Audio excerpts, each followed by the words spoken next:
नमस्कार दोस्तों, स्वागत है आपका हमारे चैनल भक्ति विद वैष्णवी में। आज मैं आपको बताऊंगी रामबाण की शक्ति और देवराज इंद्रपुत्र जयंत की कथा। वीडियो को अंत तक अवश्य देखें और वीडियो शुरू करने से पहले चैनल को सब्सक्राइब कर दें ताकि आप हमारी कोई भी वीडियो मिस ना करें। तो चलिए वीडियो को शुरू करते हैं।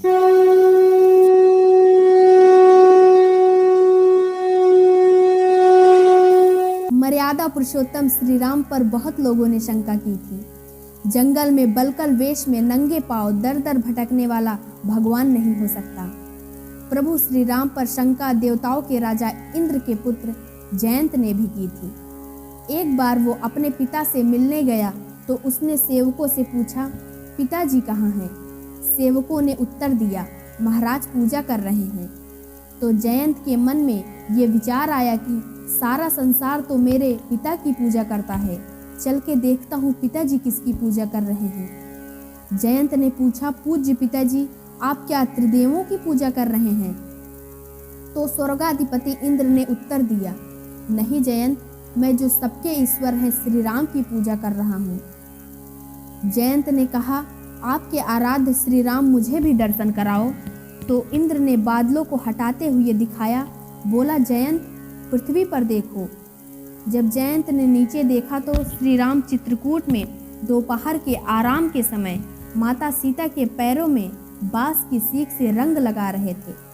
ऐसा देखकर जयंत ने अपने पिता महाराज इंद्र से कहा, आप इसकी पूजा करते हैं, ये भगवान है। भगवान ऐसे नहीं होते। पिताजी, आपको भ्रम है, ये भगवान नहीं है। इंद्र ने कहा, नहीं पुत्र, तुम नासमझ हो, यही भगवान है।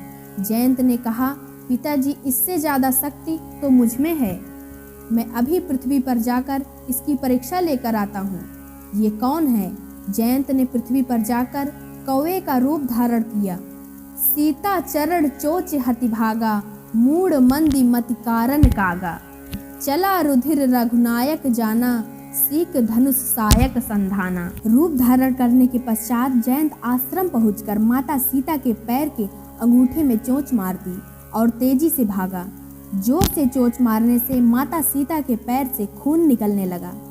ऐसा देखकर प्रभु श्री राम क्रोधित होकर बोले, ये कौन दुष्ट है, इसकी इतनी हिम्मत, मेरे बैठे रहने पर भी मेरी पत्नी को चोट पहुंचा दे। फिर श्री राम ने एक सीख को उठाया, क्योंकि वहां धनुष बाण तो था नहीं। सीख के बाण को उठाकर जयंत को मार दिया।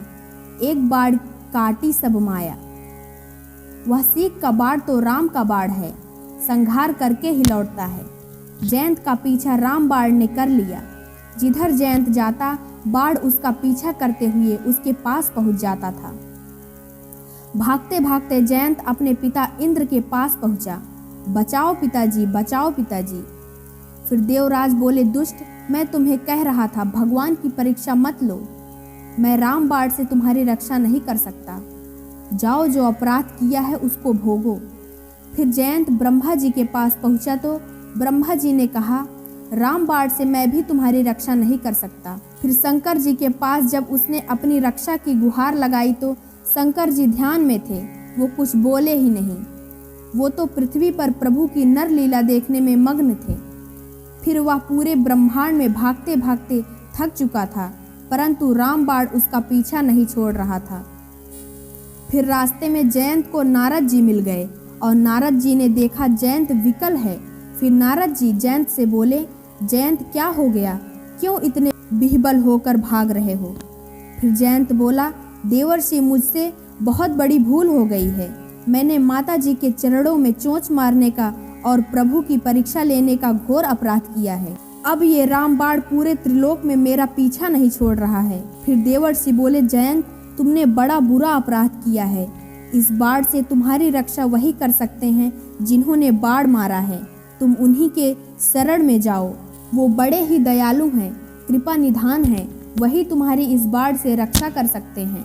फिर जयंत भागते भागते श्री राम के शरण में पहुंचा और उनके चरणों में दंडवत लेटकर बोला, त्राहिमम त्राहिमम, हे प्रभु, मेरे अपराध क्षमा करो, मेरी रक्षा करो। फिर प्रभु बोले, आयुष्मान भव। परंतु फिर भी वह राम बाण जयंत के पास गोल गोल घूम रहा था। घबराकर जयंत ने श्री राम से कहा, प्रभु, आपसे आशीर्वाद मिलने के बाद भी ये बाढ़ मेरा पीछा नहीं छोड़ रहा है। तो प्रभु ने कहा, जयंत, ये राम बाढ़ है, ये अपने लक्ष्य पूरा करने पर ही वापस लौटता है। इसलिए तुमने जो अपराध किया है उसका आधा दंड तो तुम्हें भोगना ही पड़ेगा।